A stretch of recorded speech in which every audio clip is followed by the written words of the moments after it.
c'était Maïssa qui avait des questions. Ça commence, hein. D'accord. Est-ce que vous avez déjà été comédienne? Enfin, Oui.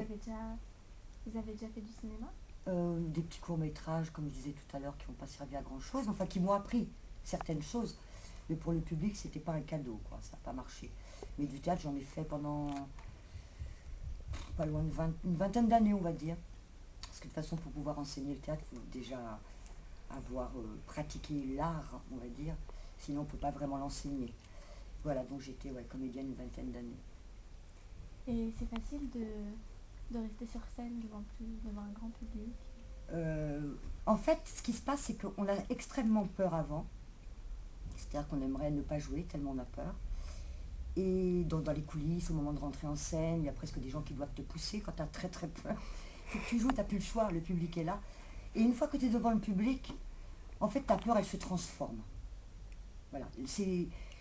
Si vraiment tu es concentré dans ton personnage, si vraiment tu as envie de donner de toi-même au maximum, ta peur se transforme et tu n'as plus peur. Voilà. Il y a quelque chose de magique là-dedans qui n'est pas vraiment explicable avec les mots. Ok. Et c'est pas compliqué de jouer des personnages qui pleurent ou qui sont tristes? Si c'est compliqué. Ce qu'il faut arriver à faire, surtout, c'est ce que je dis souvent à mes élèves, d'ailleurs on doit travailler là-dessus aujourd'hui, c'est de ne pas faire semblant. Moi, j'aime pas les comédiens qui font semblant, ça se voit. Enfin, peut-être que tout le monde ne le voit pas, moi en tout cas, ça me saute aux yeux.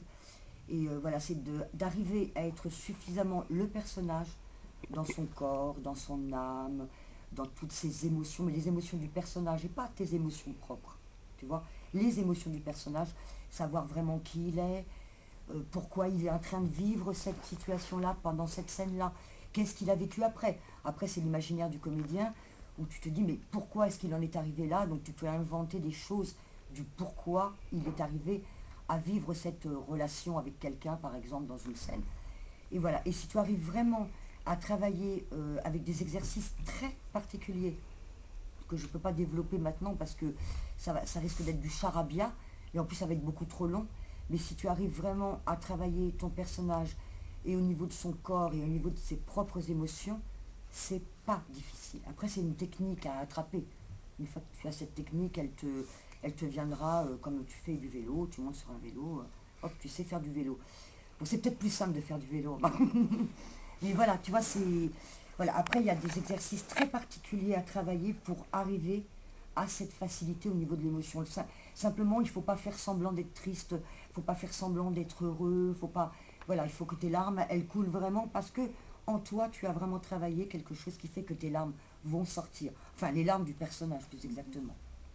Je ne sais pas si c'est très clair ce que j'ai dit. Si, on comprend très bien. Voilà. Sinon, la gestion des émotions lors des représentations théâtrales, ça se fait facilement ou...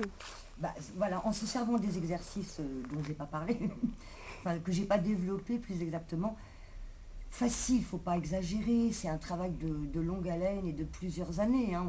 On ne devient pas comédien comme ça en 3 4 ans.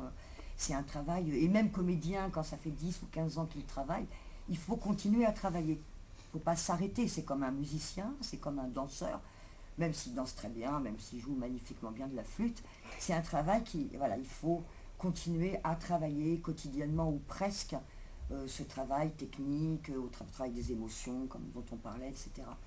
Donc voilà, il faut choper cette technique et dire que c'est facile, ça ne serait pas vrai parce que c'est pas facile, mais on va de plus en plus vers la perfection.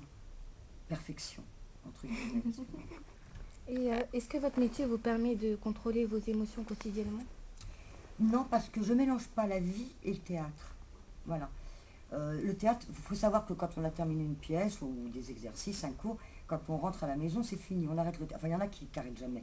Il y en a qui ne savent pas quand ils ont fini de jouer ou non. Il faut essayer de bien faire la distinction entre ta vie à toi et puis le théâtre, quand tu es sur la planche, les planches.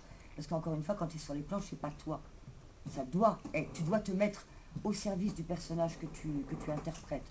Toi, si tu es toi sur scène, c'est pas intéressant, quoi. Autant faire du théâtre dans la cour de récré. T'aurais du public, hein, dans la cour de récré.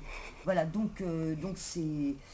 Ça, non, on ne peut pas dire que ça aide énormément à contrôler. Ça aide certainement, par contre, une facilité pour aller vers l'autre. Voilà, ça c'est sûr. Moi, je le vois surtout avec les enfants et les ados. Voilà, ils ont plus de facilité à aller vers l'autre, plus de facilité à parler à l'autre, et justement peut-être à exprimer davantage, avec plus de facilité, leurs propres émotions. Ça décoince pas mal de choses, le théâtre. Mais il ne faut pas prendre ça comme une thérapie. Ça, c'est pas... je suis pas tout bip, tu vois ce que je veux dire. Voilà, il faut faire attention à ça. Il y a parfois des gens qui viennent parce que, voilà, je suis timide. Alors ça peut aider, c'est évident, mais faire attention, c'est pas un médicament, le théâtre. Il faut faire très attention à ça.